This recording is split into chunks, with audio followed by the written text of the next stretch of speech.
Once upon a time, there was a small town tucked away in the mountains. The town was known for its stunning beauty and its welcoming residents. But there was one particular house that stood out. It was an old, abandoned mansion on the outskirts of town, and nobody knew who owned it or what had happened to its occupants. One day, a group of teenagers decided to explore the mansion. They were curious about the stories they had heard about the house being haunted, and they wanted to see if the rumors were true. They made their way through the overgrown garden and up to the front door, which creaked open with a loud groan. As soon as they stepped inside, they knew something was wrong. The air was thick and musty, and the only light came from the cracks in the boarded-up windows.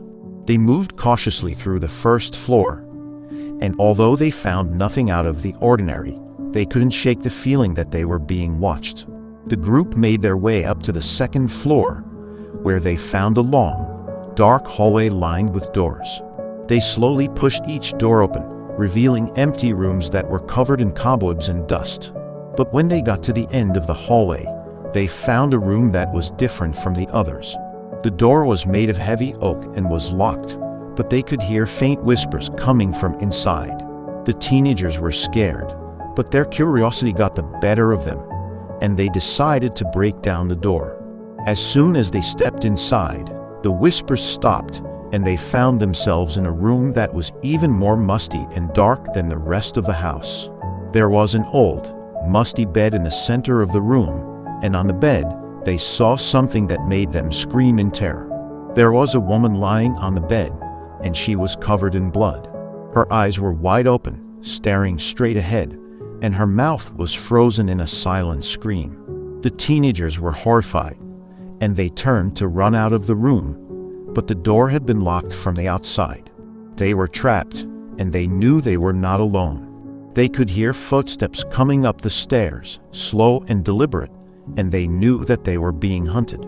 The whispers started again, but this time they were louder, and the group could make out the words, "Or you should never have come here." The footsteps grew louder, and the group realized that there was only one way out.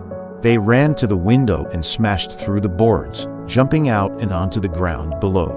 They ran back to the town as fast as they could, but they knew that they would never forget what they had seen in that old, abandoned mansion. Years later, the town was still haunted by the memory of the mansion, and people avoided it at all costs. But on certain nights, when the moon was full and the wind howled through the trees, you could still hear the whispers coming from the old, abandoned mansion, and the memory of that terrifying night would come flooding back.